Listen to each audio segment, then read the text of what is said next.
been in athletics administration since 2001 at LSU and was appointed to the position of Senior Associate AD in May of 2006.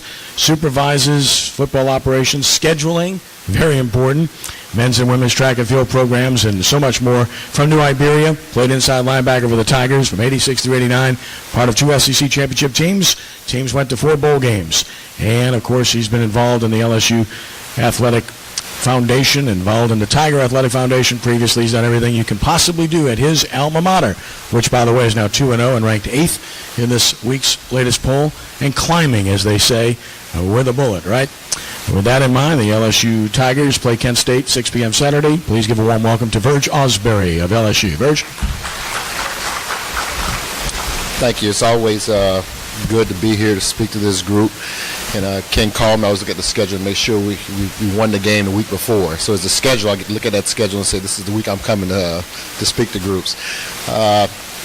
Devin Walker, the kid that Roger spoke about at Tulane, that was a great story if you didn't see it. And that's what our business and sports about. You compete hard on the field. When a young man get injured like that, it's a touching story. And last year when he got hurt and was out the hospital, Coach Miles gave him a call to speak to him and speak to his family. And that's what we do in the state of Louisiana with all our football programs. Ken said we're 2-0. One thing about the season, going this season, we really didn't know. We knew we had a good team, but we knew we had a very, very young team. And I think it made a big difference in our team. I was talking to Torin about it earlier. His offensive coordinator by the name of Cam Cameron has made a big difference. We're getting over 400 yards a game now with a very, very young offense. We have only 2 seniors on offense, and that's Mettenberg and Blue. You look at our defense, there's only 1 senior there, and that's the free safety. So we're very happy where we are right now. First game, TCU, as you know. We think we could have won that game by a lot more points if it wasn't for the fumble. It wasn't for the kickoff return for the touchdown. We get in the red zone 2 times early in the game. We come out with only 3 points. And I think that's some things we corrected and some areas that we could be better in. UAB this week, good game, played well. Second quarter, defense made some mistakes, took some bad angles. They had a good second quarter. We came back, though, and finished. And that's what you'll see with a very, very young team, how they finish. And we get to play a lot of young players, a lot of guys, a lot of freshmen that playing that usually wouldn't get that experience in the season. You have Kent State this week. Like I said, we take every game serious. Another opportunity for us to play a lot of young people. Then it's been announced today, if you hadn't heard, we're playing Auburn at 6:45 p.m. on ESPN. That just was announced. It gets into the conference, and that's where that stretch, and this is the most important stretch we have. And watching games this week, we feel we're in pretty good shape. We have Auburn started off. Then we have a very, very tough game on the road at Georgia. And I think that'd be a game where both defenses will be tested. Auburn lost 8 players on defense last year. We lost 7. They have a great running back, and you saw that young man play this weekend against South Carolina. It was a tough game. Every time South Carolina scored, they came back and scored. Murray's a good quarterback. He's experienced as a senior quarterback, and that helps your program. So that's the game that we're looking at. That's the big game for us in this 5-game stretch we have here. Then after that, you have to go back to Mississippi State. Always a tough game on the road. We have Florida coming in. Ole Miss, which we always circle. What game is a trap game? Playing Ole Miss in Oxford is always a tough place to play. They're a very good football team. I think we'll find out a little more how good they really are, because they're playing a lot of young football players also. With their future schedule, they have a lot of hard games coming up. Then we have the Furman game, and then we open and walk into the Alabama series. And then another open date, and then they have the Texas A&M Arkansas. So the schedule doesn't get any easier for us, and getting the heart of the SEC. But we feel that 5-game stretch there in the middle of the heart of our schedule is the most time that we're going to have to look at to try to see where we are as a team, and we're a very young team. As I said, I think with Cam help, bringing on Mettenberg. If you look at Mettenberg, what I noticed about him is the reads he's making. Last year, if you notice, he's just making throws down the field. This year, he's checking off. And checking off to the receiver not open, the first receiver not open, going to the second, going to the tight end, going to the fullback at the backfield. He's doing those type of things there that make you a better team. And with the weapons we have and the players we have, that's what we hadn't done in a long time. Get the ball in our playmakers' hands. I think this also will help us on the recruiting trail. We have a guy like Cam Cameron, a quarterback coach, and you're a young receiver out there, you're a quarterback out there. Then LSU becomes a place like, wow, they're throwing the ball down the field is very exciting. Jeremy Hill came back, played his first game. He didn't play in the first game. Played his first game against UAB. Brings a lot of stability back to our backfield. Alfred Blue is there. You have Terrence McGee, a kid who really came on for us this year. A kid I always knew had a lot of talent, a good football player, and do well for us. So we feel very, very confident on our offense side of the ball right now.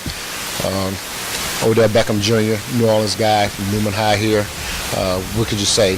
First game, he dropped some balls.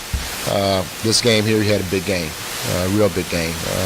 We had receivers play this well since the days of Josh Reed and Michael Clayton on the field, and they broke some of their records. Mettenberg broke Tommy Hodson's records of how many touchdown passes, completion. So you talk about the history of LSU football with Cam Cameron, the addition of him, they're doing it.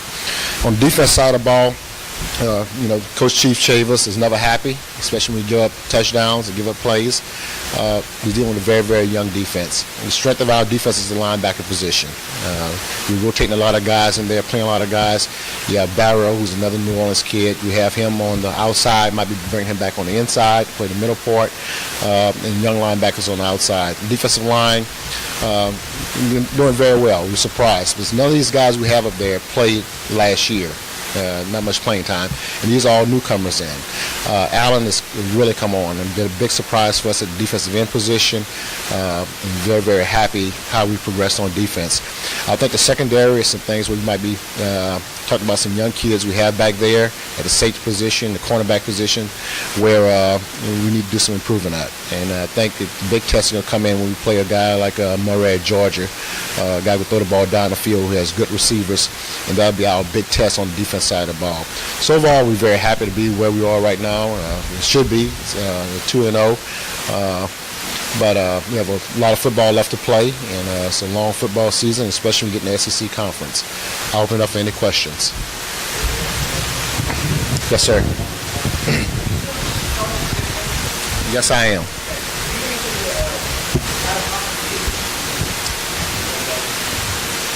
Right now, we have Wisconsin next year in Houston. We're opening up there. In 2015, I'm negotiating with an opponent right now. You asked about scheduling, future opponents. We're negotiating with a BCS opponent right now. Should have that done the 15-17. We go back to Lambeau Field in 2016. 2018-19 right now we have Oklahoma. 2020 it's probably a neutral site game somewhere. Trying to figure out where it's going to be. And we're going to play a lot of neutral site games from here on out. You just notice. But we're out now 22 and 24 of scheduling games. So that's pretty much where I'm at. I don't like to announce an opponent until we have the contract signed. There's a lot of things that have to take place. The opponents, the ADs of those schools have to move a lot of games, change a lot of games.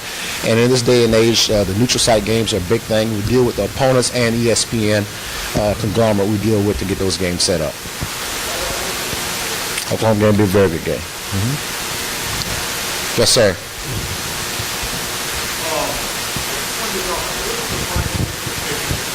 Dallas as opposed to playing at home in Tiger Stadium and paying a team to come in?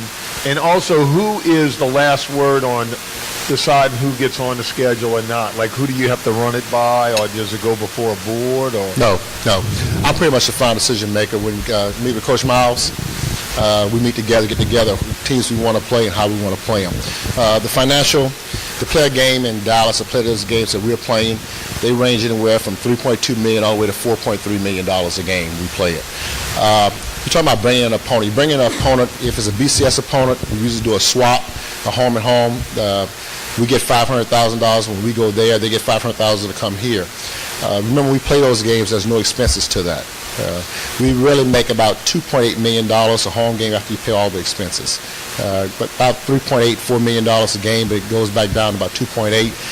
You have to remember, LSU employs for every football game about 3,000 people for the game, the contest, and all the other expenses that go into a contest. We don't only play the game just for a financial standpoint. We play for our recruiting purposes, what we want to do as an institution and where we want to be.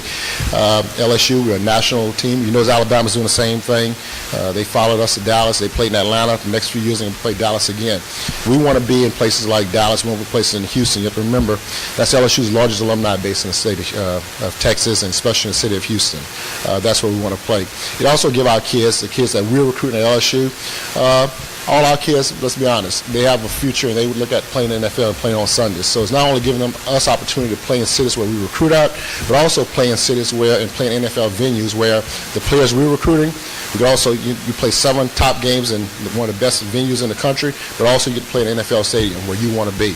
So how good is the kid? You can be playing in Cowboys, Jerry Jones' place. You played in the Houston Reliant next year and get the opportunity to play in Lambeau Field. How many kids in college ever say they had the opportunity to play in Lambeau Field, which is one of the greatest venues in football?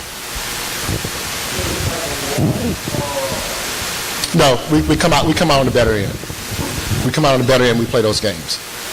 Okay, good. How's the LSU Tulane matchup in the Superdome looking? Want to answer that? We're still negotiating some things, and we're negotiating some things right now. I'm going to leave it like that. But it's a future date we're setting, and hopefully we get that game played. We owe Tulane one more game. There has to be a mutual agreement between LSU and Tulane, and after that agreement, that'll be our final game, playing that one last game, part of the contract. Going back to the games in Dallas and Atlanta, wherever, has the Superdome ever been considered for playing any of those games? You know, that's a place that we definitely want to play a game, and we're doing some talking to the officials here. You know, the Sugar Bowl has to be a part of that also. The Saints have to be a part of that negotiations also. One thing that New Orleans was concentrating on is getting the championship game, the championship series game at that time.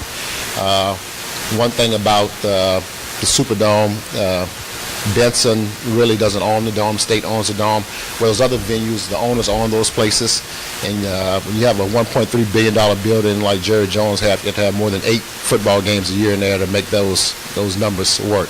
So we have been in talks with New Orleans. We definitely want to play in New Orleans. There's 4 cities we pretty much want to stay in when we play neutral site games. When you look at the Wisconsin deal, it's really a home and home. We just moved it up. Lambeau Field is about 3 hours from their place. Houston is 2 hours from the end of Louisiana. That's our home and home contest where we can make more money at those venues. But New Orleans is a place we definitely want to play. We want to play in Houston, Dallas, New Orleans, Atlanta. That's our base. That's our recruiting base. When we look at it, we recruit I-10. Okay, straight down I-10 from Houston all the way up, a little bit of Dallas, a little bit of Atlanta. That's where LSU needs to be to win national championships in football. Those areas we want to recruit in, and that's where we want the LSU brand to be. And we'll play some national games in some other places. We do the flagship, but definitely those places we want to be for recruiting purposes. Any other questions? Thank you. One more question. Yeah, it's about Notre Dame game. Right now, they haven't been able to talk with Notre Dame. Right now, the way Notre Dame's TV contract works, it's very difficult to get a game with an SEC opponent. And they want to keep the TV rights to that, where we have the ESPN, the CBS packages, where it's very difficult to get that game, that combination. So right now, nobody's in really talks with Notre Dame on playing a game in the Southeastern Conference. Thank you all.